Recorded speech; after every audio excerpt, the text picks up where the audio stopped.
Now we're going to start our study of a very important topic in chess, which is that of weak squares. Well, the first thing we should ask ourselves is what is meant by a weak square? Well, a weak square is a square where one side, one player, has far greater control over that square than the other player. And that difference in the level of control can mean that the side who has greater control is able to use that square to his or her advantage. So we're going to make this very clear with some examples now. But before I do, I want to just say that the main thing to watch out for when asking yourself, do I have any weak squares or sometimes any weak set of squares? It doesn't have to be just one square. The main thing to ask yourself is, what is my structure like? And by structure, what we mean is the pawns on the board. So where have I placed my pawns? Where has black placed his pawns? And if we keep an eye on that, it'll oftentimes show us where there might be some weaknesses. So let's take a look, for example, at this starting position and focus on the pawn structure. Well, the first thing that becomes clear is every single pawn for black is on a light square.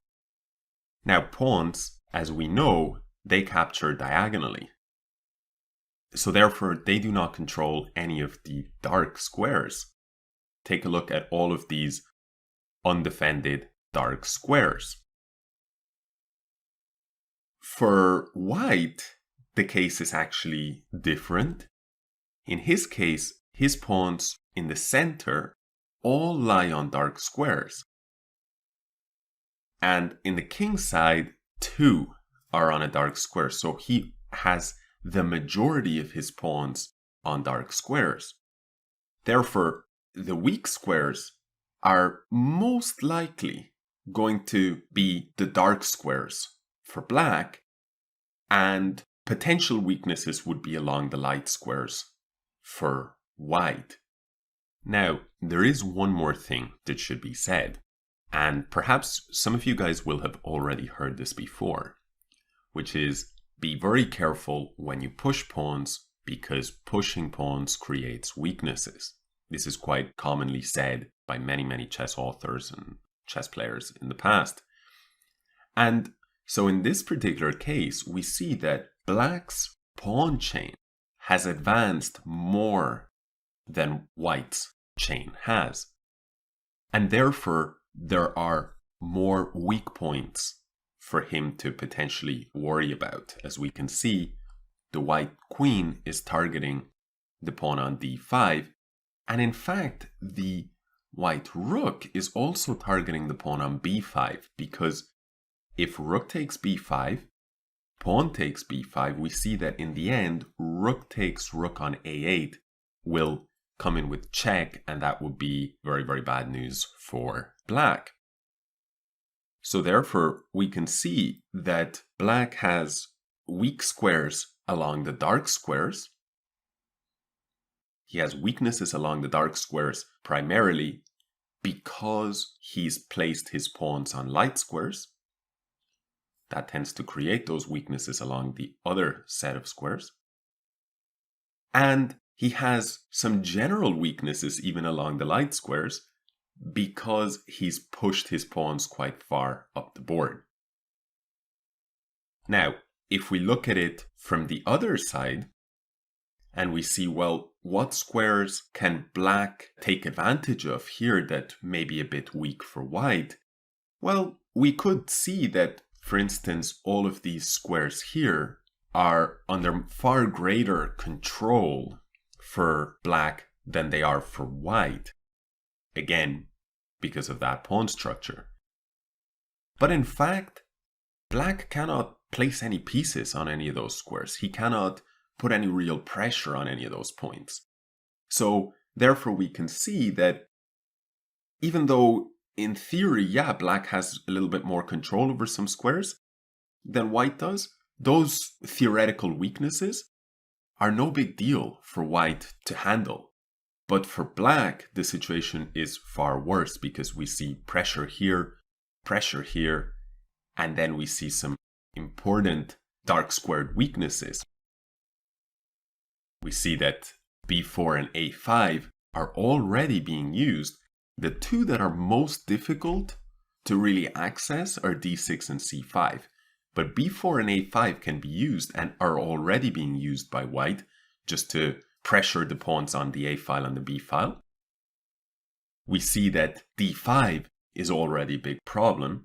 And we also see that this f6 square is a square where white could, if he wanted to, move his queen to that point because he has such good control over it. But black, on the other hand, he could not do likewise. If he were to put his queen there, it would be instant disaster. So let's see what actually happened in this game. Hopefully now that you guys have a better idea of what to look for when trying to figure out weak squares. So here, black played the move queen to e6. Makes sense, defending the pawn on a6 and also the pawn on d5. White could have considered capturing on b5, and then after pawn takes rook with check, but he wanted more out of the position. We should point out that here, black is actually up a pawn. So his squares are much weaker overall, but at least he is up some material.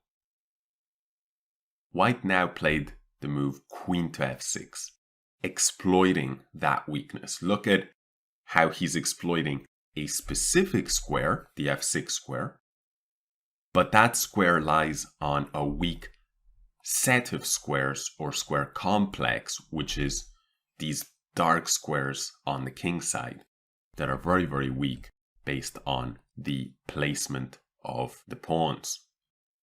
Now, black stepped the queen back to c8. From here, he defends the pawn on a6 and also defends the rook, and that takes away the possibility of rook takes b5. But now white is simply very patient. He plays the move pawn to f4.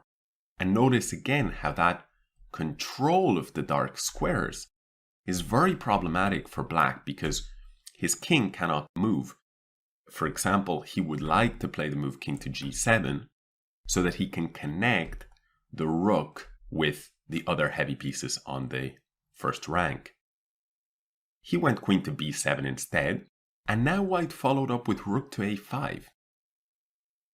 Again, we see that a5 square, which is one of the two key dark squares on the queen side that we said were weak initially, rook a5 is now occupied by the white rook. Notice the two factors. The first one is the way in which black placed his pawns, the color square in which he placed them. He places them on light squares.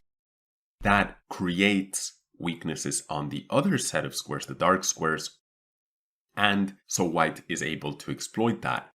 And then the second thing is black pushed his pawns quite far. And when you do push your pawns this far, well, imagine this pawn that started on c7. If it was still able to go to c5, it can control b4. But of course, that's no longer an option. Well, we see that if the pawn was still on b7 and could play pawn to b6, he could kick out the rook. So it's important to be very aware of these 2 points. Number one, advancing pawns in general will create weaknesses. And number two, placing your pawns on one color square will leave you with weaknesses on the other color square. Black went king to e8. White now played rook b to a1, ganging up on the a6 pawn. And now notice how white's control over that b4 square with his rook, well, that's no longer the case. So his overall control of that square drops a bit, and black tries to exploit this by playing the breakthrough b4 and trying to create some kind of counterplay. White takes on b4, queen takes b4, and now rook takes pawn on d5. Material is now level, but black is hoping to shake things up, so to speak. Queen to b7. However, the player with the white pieces played a crushing blow in this position. He played the move pawn to e6, and black resigned here. The problem is there are too many threats. Right now, white can threaten a move such as rook to d7, and then when the queen moves, capture on f7 with mate. And so if queen takes rook, then white will play queen takes f7, the king will have to go to d8, and at the very, very least, white will be able to just give this check and win the queen. So all that remains to be seen is pawn takes e6, but in this case, queen takes e6 is a double attack on the king and rook. So king f8 is the only move, and now rook to d7 would be game over. We see how many weak squares there are around the black king here. We see all of these squares are very, very weak, and we could in fact add e6 and d7 and d6, and we can see that so many squares so near to the black king are compromised, and white's attack is very easy to carry out. Needless to say, we've talked about how if you put pawns on a light square, you can create weaknesses on the dark squares. And if you advance your pawns too much, you can leave some weaknesses behind. Well, in this case, there are no pawns for black on the d file, on the e file, or on the f file. So if the pawns just simply disappear, you leave weaknesses across the board, light squares and dark squares. Okay, so I hope that this example has made the concept of weak squares a lot clearer in your minds. And now we're going to take a look at a couple more examples just to reinforce what we've covered so far. Let's take this position, for example. Well, what can we look at? We've talked about how we should see if there's a particular square that may be very weak, and we should also try and figure out if maybe it's a whole complex of squares, right? Either the light squares or the dark squares. We know that the most important thing to look at is the pawn structure. And so if we're white here, the first thing that catches our eye is the fact that all of the pawns for black on the king side, and even the majority of the pawns on the queen side, and certainly if we look at these as the most central pawns, we see that they're all on light squares. Therefore, more than likely, our opponent, black, is going to have some weaknesses along the dark squares. And sure enough, we can see this. We can see that the bishop on e5 is eyeing up some squares that black does not have especially well defended. Thankfully for black, he does keep the dark squared bishop, which does a little bit of a job in patching up those weaknesses, but as we will see, not enough. Let's see how the game played out. Knight to d7, knight takes d7, bishop takes d7, and, well, if we see what are the main weaknesses near the black king, we see this f6 square and the h6 square stand out. But the h6 square is being covered once and attacked no times by white. So it's natural that white tries to exploit the f6 square instead, bishop to f6. Now black has to move his queen. And now the white player here is a former world champion. So he is very alert about all these weaknesses on the dark squares. And as we commented a short while ago, we said, fortunately for black, he still keeps this dark squared bishop, which can patch up some of those weaknesses. However, white plays a brilliant move here. He plays rook to c5. And he exploits what is sort of a weak square, right? I mean, it's when I say sort of a weak square, what I mean is that structurally, because black has his pawns on those light squares, the weaknesses will come along the dark squares, as we've said, but it's only sort of weak because the bishop on f8 is eyeing up that square.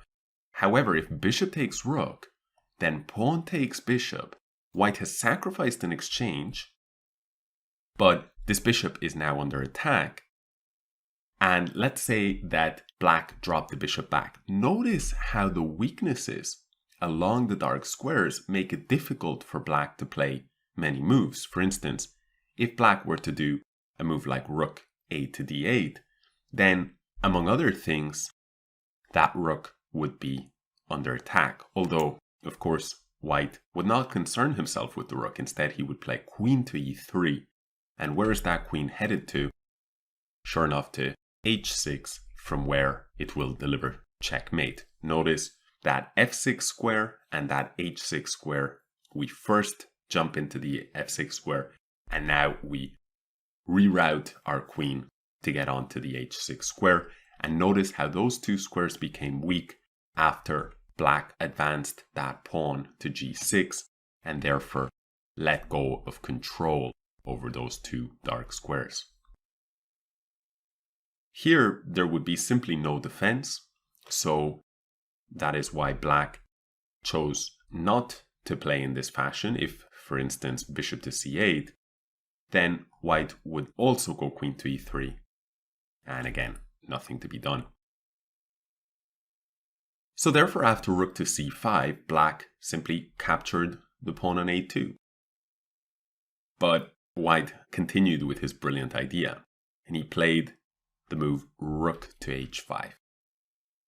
At first sight, it seems like black can just win a rook, but if he takes the rook, the point is queen to g3 check, and there is no way to prevent mate next move. Bishop to g7 the only move, and queen takes g7.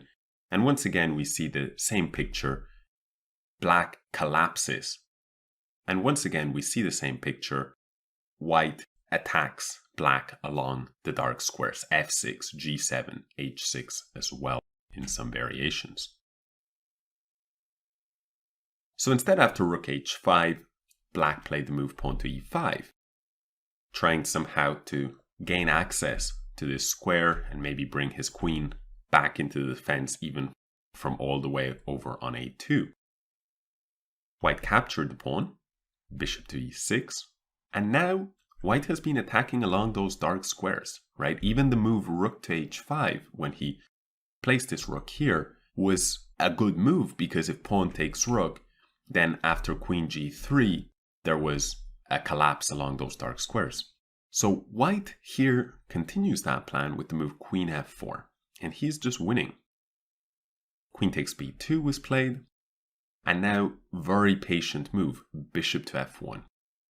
White has to watch out for his own problems in the position, right? Black could capture the bishop and then be threatening to capture the rook with mate. Black now goes bishop to e7 to try and challenge that strong bishop on the f6 square. White goes queen to h4.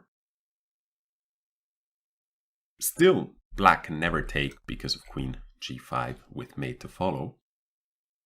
Black goes bishop to c5 to try and create some threats of his own. If, for example, white were to play a move like queen to g5, then, in fact, it would be black who wins after queen takes f2, king h1, and queen g1, checkmate.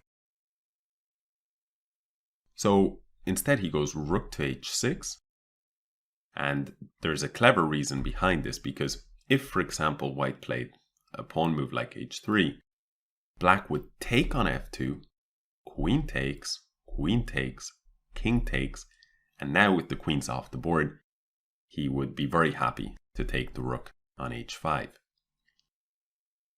So, after bishop c5, rook to h6 was played, a5, rook to d3, and it's going to be game over. Black in this position decided to capture on f2, just to prolong the game. But let's see what would have happened with the more natural pawn to a4. Well, here white's intention is rook f3, and now if black does nothing, white will simply capture on h7 and deliver checkmate on h8, And the purpose of the rook being on f3 is that by defending f2, he can take on h2 and avoid any sort of sacrifice here just to get the queens off the board and in the end win a rook. That may be unclear, so let me show you guys what I mean. If, for instance, here white plays rook takes h7 immediately, then black will capture on f2 with his queen. Queen takes f2 will be forced, bishop takes, king takes, and now the rook will fall.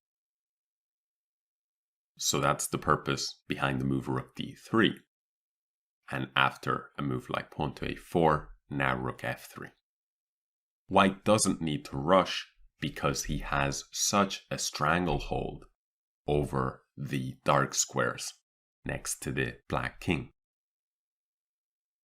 Pawn to a3, rook takes h7, and it'll be checkmate in 3 moves. I hope you enjoyed this section, and I will see you guys in the next one.